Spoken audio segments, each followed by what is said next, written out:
Great awakening, light lords, and grand rising to those who have not yet awoken to the fact that the basics is what we need to keep in mind when it comes to, this experience and this reality. And I've been meeting several people along my journey, the time that I've been off, on and off of my channel, and um, many of them have forgotten the basics of human psychology, the basics of the mind, and how the soul works, how the mind uses the soul to reflect itself and imprint itself upon itself to make the myriads or the myriad of experiences, if I'm saying that word correctly.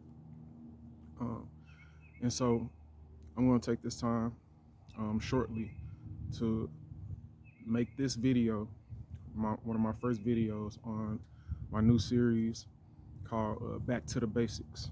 Okay, so the subconscious. Hold up, no. Let me start off like this. The mind is all there is. All is mental. If you don't know about the Hermetic principles or the natural laws that eternally run consciousness, or is it basically the eternal foundation of consciousness, then I suggest for you to go watch my playlist, Natural Laws, the Natural Laws, on my YouTube channel.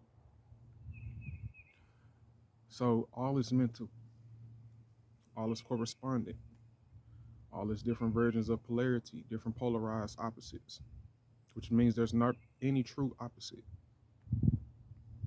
In order for all of these 7 Hermetic principles to coincide with one another, and actually the effect of them coinciding with one another in our human experience is our conscious and our subconscious minds. What we got to understand through psychology, which is the study of the soul. Psycho means soul, and ology means the study of. So psychology is the study of the soul, which is why we need to study psychology. We need to study the conscious and the subconscious, and the different levels of the conscious mind, and the different breakdowns of the subconscious mind as well, and correlate them with how our brain actually works, so we can see the truth within that. Okay. In psychology, there's a conscious and the subconscious mind. All right. The subconscious being the potential or the oneness of everything without any differentiation. It is the unity of mind. It is the unified field, which science calls the field, the quantum field. Once we go into quantum mechanics and quantum physics, then you have the conscious mind, which is the separate mind, the separatist mind, the one that wants to analyze, analytically categorize everything that's within the subconscious mind to make sense of it all, to bring sense to itself, to make an ego, a sense of self. In the subconscious, which is the unified mind, there is no particular sense of self other than the collective self of being all things simultaneously. But within this simultaneous being of all things, you have all of these things, which are different thoughts. All right. So you have to have thoughts in order to think. And you have to think in order to have thoughts. You need one another. The conscious mind thinks. The subconscious holds thoughts, holds all thoughts that can be thought or can be placed into a thinking system through a conscious mind. All right, in order to facilitate an experience. So what the conscious mind does is it takes, or it views. It doesn't really take literally like take, but it views, and the um based on the desire or the activity, the brain activity of whatever conscious mind or consciousness, um, based on its magnetic, electromagnetic fluctuation, based on this electromagnetic flux, on its push and pull on its reality, whether it has a brain or not. You know, the universe is a brain. It move it attracts and repels specific thoughts throughout this water, throughout this subconscious water of infinite potential of all the thoughts that could be thought and experienced. So through this process is what we call thinking.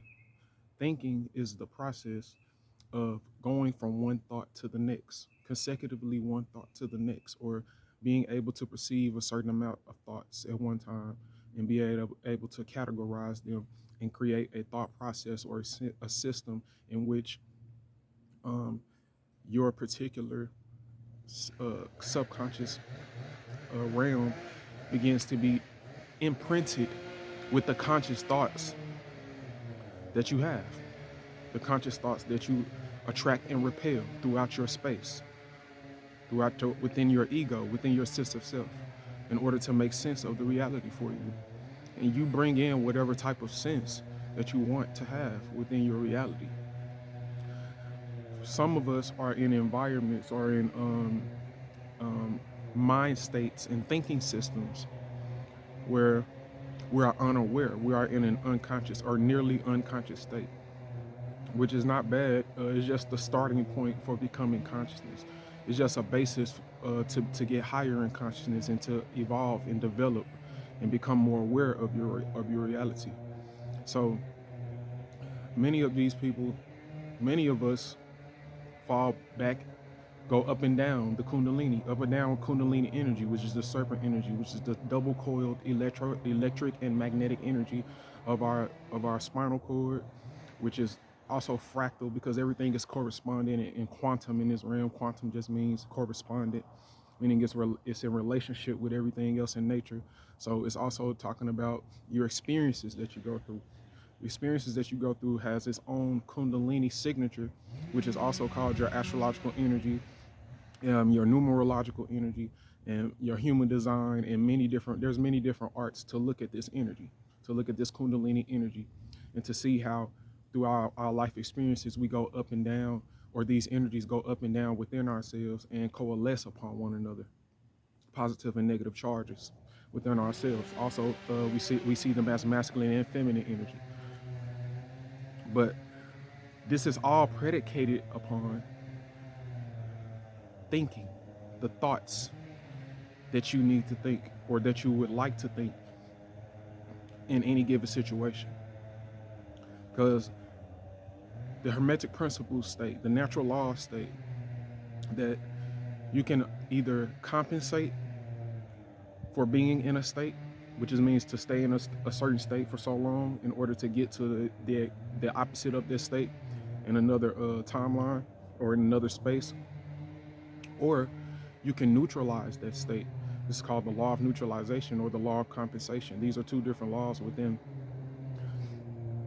the law of polarity and rhythm. Once you coincide those, you know, meaning you can swing the pendulum from one way. Rhythm, meaning you can swing the pendulum from one way. You can swing the pendulum as you're going through these different swings or cycles of consciousness, cycles of thought awareness and thinking systems. Then you can either choose to, if you're aware of it, if you're aware of it, if you're aware of the cycle that's about to happen or the cycle that you're about to go through, you can either neutralize it by literally using your electromagnetic energy, your desire, your foundational desire, desire space, or the 0 point space, which which comes from ontological mathematics. It's called the 0 point space, which is where all entities come from, all thinking and thoughts. You know what I'm saying? That's where thoughts are. It's the subconscious mind. It's like literally like the space between the conscious and the subconscious. It's where everything comes from. But regardless of all of that, if you want, and if you are aware of that, then you can bombard your consciousness basically with whatever thoughts you want to place within your thinking system. These thinking and thoughts go hand in hand. And so that's what I wanted to address today, because when we don't realize that thinking and thoughts go hand in hand, and we think that they're separate from one another, we begin to go back into our unconscious state and into separatism, and only being in directly analytical mind without actually experiencing the beauty of the myriad of what can go on within our subconscious, what we can do with our subconscious, what we can place within our subconscious minds, the thoughts that we can take hold in our conscious minds for certain amounts of time, for certain amounts of focus, because focus is time in Mashakism. Focus is time. This is what I teach. I mean, it might not everyone might agree, but I have, the evidence to back up everything that I'm saying. So we have to understand that whatever whatever mind state you focus on is what you're going to attract into your life. If you're on a separatist mind state, then you're going to be in a way separating everything from yourself and being disconnected from yourself, because you're separating things from self instead of unifying things towards self. See, there must be balance. You have to be a unified. You have to be a. You have to be a individualistic collective. All right. You have to see that everything has its own consciousness. Everything has its own level of density within this reality, but simultaneously, we are unified. Peace, prosperity, light lords. Share, subscribe.